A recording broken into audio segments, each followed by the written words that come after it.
So, good evening, everyone. Good evening, ma'am. Okay, please Miss Sandra, lead the prayer. Are you ready to pray, classmate? Yes, we are. In the name of the Father, the Son, and the Holy Spirit. Okay, thank you. Please take your seat. Okay, class, ano ang nakikita nyo ngayon dito sa ating screen? Colorful flowers. Flowers. Colorful flowers. So, ano sa palagay nyo ngayon ang ating topic or ang ating pag-aaralan para sa gabing ito? I think topic is all about flowering plants. Okay, very good. Ang topic natin ngayon is about flowering plants. Reproduction among flowering plants. Okay. Sa gabing ito, inaasahan kayo, mga student, na ma-describe what is flowering plants, appreciate flowering plants by giving at least 3 of its ecological value. The learners should be able to illustrate the parts and function of the flower. Okay, bago tayo mag-proceed sa ating formal discussion, may play akong game sa inyo. Okay. Sa loob ng box nito, nakasulat yung mga flowering plants and non-flowering plants. At mag-display ako ng picture para ma-identify nyo kung flowering or non-flowering plants. Kapag nag-stop yung tugtog na piniplay ko, bubunod kayo sa loob ng kahon. Okay. Please, okay. Miss Divina, bunod ka please. Moses. Please identify if Moses is flowering or non-flowering plants. I identify this plant as a non-flowering. Yes, it is a non-flowering plant. Again, please. Miss Sandra?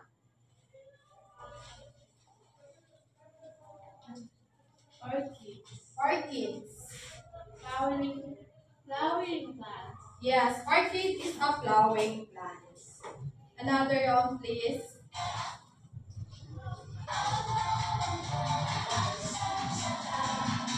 Okay, Miss May.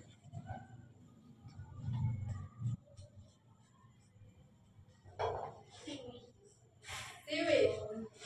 Please identify seaweed. If it is a flowering or non-flowering plant.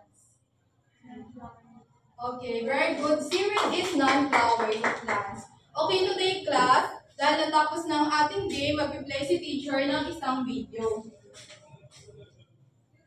Okay, ang video na ito is about pollination. Malalaman natin kung paano nga ba nagre-reproduce ang mga non-flowering plants.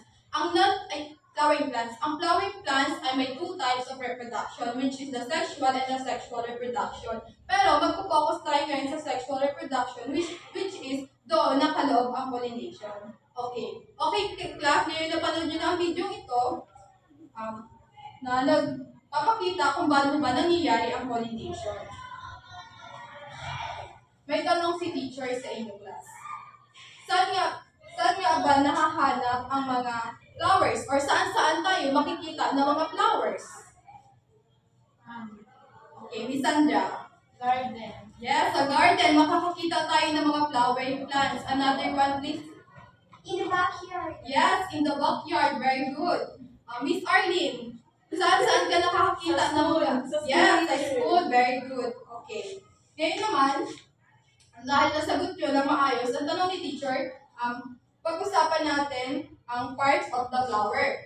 Ang flower, mayroong stigma, style, and ovary. Ang stigma, style, and ovary ay nakapaloob siya sa pistil, which is, lahat sila ay reproductive parts ng isang female. Sa male naman, nakapaloob ang anther, filament, petal, and sepal. Ang anther and filament, nakapaloob sila sa stamen. At itong anther, filament, petal, sepal, lahat naman sila nakapaloob sa male reproductive parts ng flower. Ayan. Sa pollination, may ang nangyayari ang pollination, halimbawa, dito sa nakikita ninyo sa picture. Ang pollen grains ay nakakabit sa isang flower. Tapos naman, ang pollinator agents like bees or weeds or mga iba pang insects na dumadapo sa flowers na nagdidikitan ng pollen grains, nagda-travel sila papunta sa iba pang flower at doon dumidikit yung pollen grains na mula doon sa flower na pinanggalingan nila. Kaya doon nabubuo ang pollination. Ayan. At ang pollination, may two types of pollination. Merong self-pollination and cross-pollination. Self-pollination means, of course, when the pollen from the anther is deposited on the stigma of the same flower or another flower on the same plant. Cross-pollination means dahil napag-usapan na natin ang self-pollination, pag-usapan natin ang cross-pollination, which is yung isa pang klase ng pollination. Ganito, may halimbawa ako dito ng image ng cross-pollination. Halimbawa, meron ako ditong plants number 1 and plants number 2. Halimbawa, dito sa mga flowers na ito, dumikit or dumapo yung mga pollinators agents natin, which is pwedeng maging bubuyog, maging paru-paro, at maging tutube. Kapag dumapo sila sa flower galing sa plants number 1 at dumapo sila sa flowers ng plants number 2. Ganun nangyayari ang cross-pollination. Okay, may naintindihan ba sa diniscuss ni teacher? Okay, dahil naintindihan naman, sagutan ang activity na ito, ang hinihandang activity ni teacher sa inyong mga papel. Okay, sagutan lamang ito sa loob ng 2 minutes. Supply the blanks with the correct terms. Choose from the list of the option inside the box. Okay, sasagutan nyo to. Pipili lamang kayo ng tamang sagot dito sa box na ito. Nandito sa box ang mga tamang sagot. Kailangan nyo lang basahin at suriin ng mabuti kung ano nga ba ang tamang sagot. Okay. Natapos na ba ang lahat? Okay, very good. Dahil natapos nyo na ang lahat, may hinanda naman si teacher na group activity para sa inyo. Okay, hatiin ko kayo sa kada grupo. Okay, kayo naman, group 1, second row, group 2, and third row, group 3. Okay. Ito na ang mga activity yung inahanda ni teacher para sa inyo. Para sa inyo, group 1, differentiate the non-flowering plants from the flowering plants using the Venn diagram. Okay. O, group 1, ito na. Okay, para naman sa group 2, Group 2 will have a model of flowering plants and explain it in front of the class the importance of these plants. Okay, group 2. Para naman sa group 3, identify the parts of the flower below and label each part. Okay, group 3. Okay, sagutan na po. Meron lang kayong 5 minutes para sagutan ang activity na ito. Okay. Okay, time's up. Pass the paper, class. Okay, thank you very much. Ayun. At dahil nasagutan naman, natapos ng bawat grupo sa oras, ang activity na ito, sinong gusto maging representative ng kada grupo para mag-present sa unahan? Okay, very good, class. Palakpakan natin ang bawat isa dahil na-represent naman nila ng maayos ang resulta ng kanilang activity. Magaling mga bata. Ngayon naman, dahil sa nakating na pag-aralan, ano nga ba ang kahalagahan ng flowers sa atin? Or ano ang ecological value na itutulong ng flowering plants sa atin? Ano? Okay, very good. Tama. Ang flowering plants nakakapag-produce ng maayos na oxygen. Okay, tama. Nakakapag-produce ito ng carbon dioxide. Okay, ano pa? Tama. Nagagamit natin siya pang decorations. O, ano pa?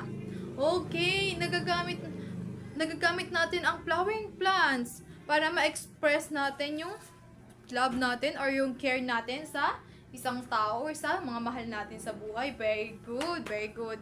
Okay naman, ngayon, dahil nababatid ko naman na maayos na yung natutunan ang mga itinuturo ko, meron naman ako dito ang activity ulit para sa inyo. Okay. List at least 5 use of flowering plants. Okay. Ngayon naman, para sa ating evaluation,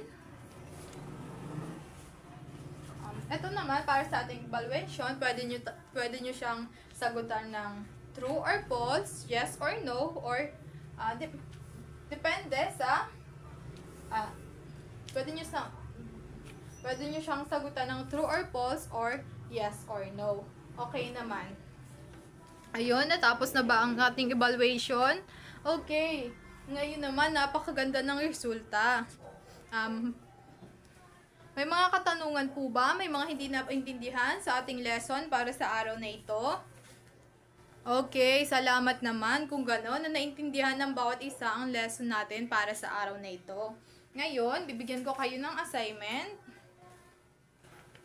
Ito ang assignment ninyo, class.